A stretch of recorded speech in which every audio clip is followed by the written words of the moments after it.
Next हमारा एक छोटा सा नोट पॉइंट लिखिएगा। जैसे हम बताएं यहाँ पर कि ये हमारा एक ऐसे पीएन जंक्शन डायोड है, सॉरी पीएन जंक्शन है, ऐसे पीएन जंक्शन ऐसे डिफ्यूज़न होना शुरू हुआ। डिफ्यूज़न होना शुरू होगा तो ये हमारा पी टाइप होगा और ये हमारा एन टाइप होगा। पी टाइप में मेजॉरिटी चार्ज कैरियर्स क्या होंगे, ऐसे होल्स होंगे। मेजॉरिटी चार्ज कैरियर्स क्या होंगे, ऐसे होल्स होंगे, ठीक है ना। तो होगा क्या यहाँ पर कि कुछ इलेक्ट्रॉन जो है वो एन से इधर की तरफ आ जाएंगे डिफ्यूज़न के दौरान पी के तरफ, तो इधर कुछ इलेक्ट्रॉन इधर बन जाएंगे ऐसे, ठीक है।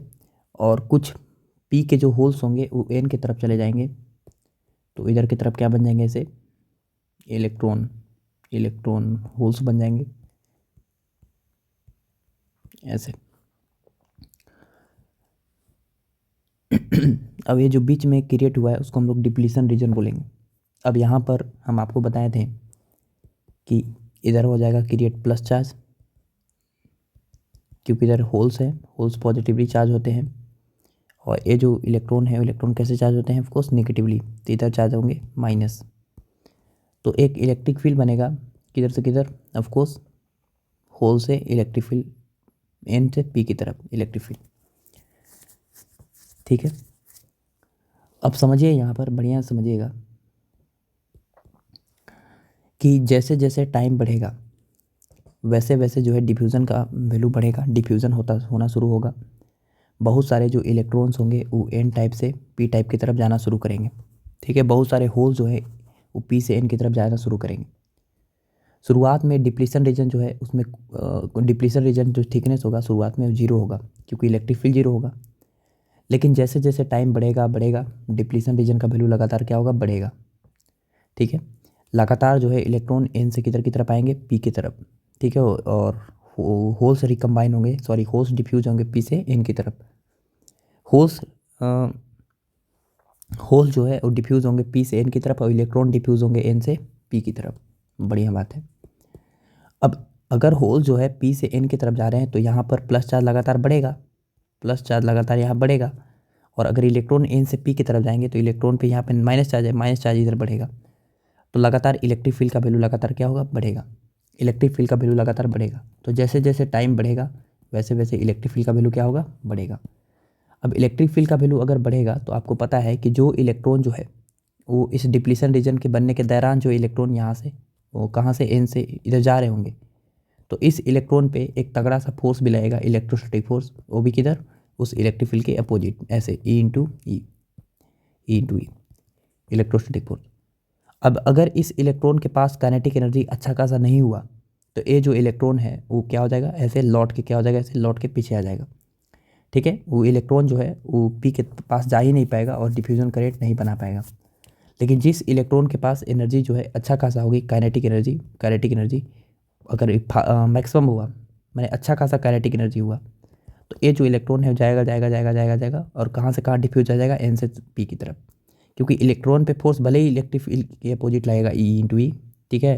लेकिन इस इलेक्ट्रॉन के पास काइनेटिक एनर्जी इतना अच्छा खासा होगा कि ये जो इलेक्ट्रॉन है वो एन से पी की तरफ क्या हो जाएगा, ऐसे डिफ्यूज हो जाएगा, ठीक है। एन से पी की तरफ क्या हो जाएगा, डिफ्यूज।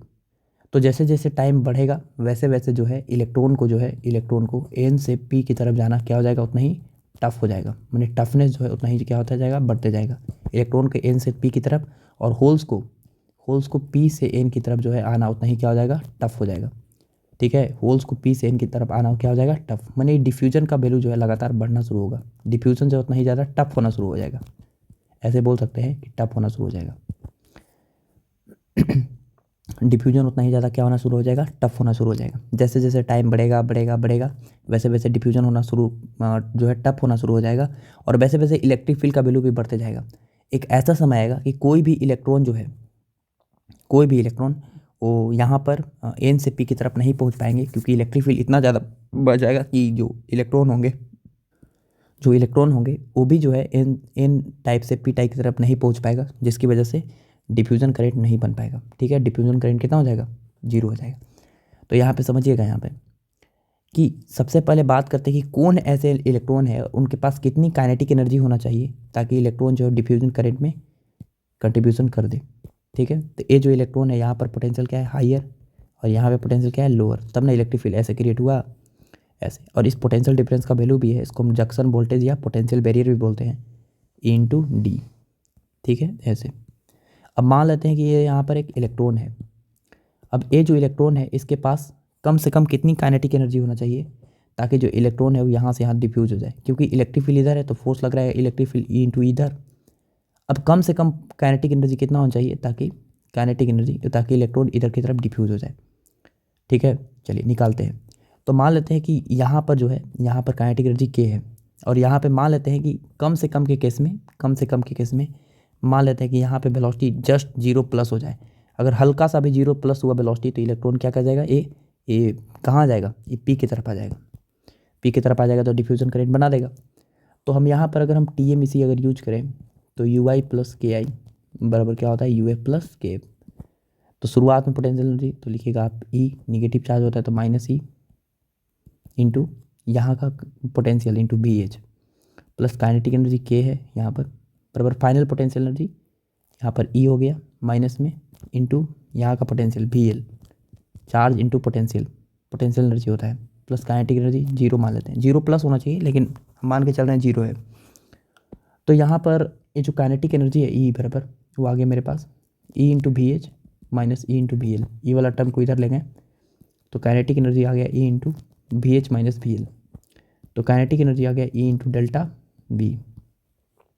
तो इलेक्ट्रॉन की जो कम से कम kinetic energy, minimum kinetic energy वो इंटू डेल्टा B होना चाहिए। अगर काइनेटिक एनर्जी अगर E इंटू डेल्टा B है इस इलेक्ट्रॉन के पास तो ये जो इलेक्ट्रॉन है वो आराम से यहाँ की तरफ क्या हो जाएगा, डिफ्यूज हो जाएगा।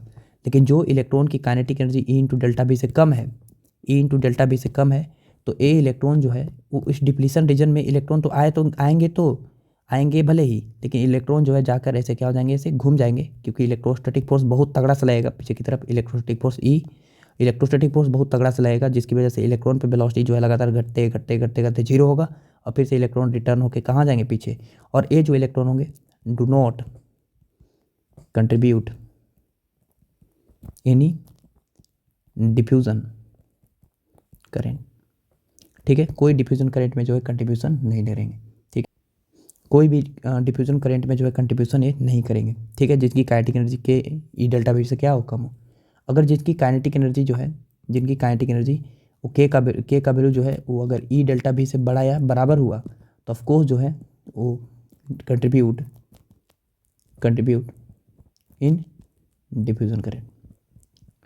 ठीक है, कंट्रीब्यूट इन डिफ्यूज़न करंट। तो ये था हमारा थ्योरी।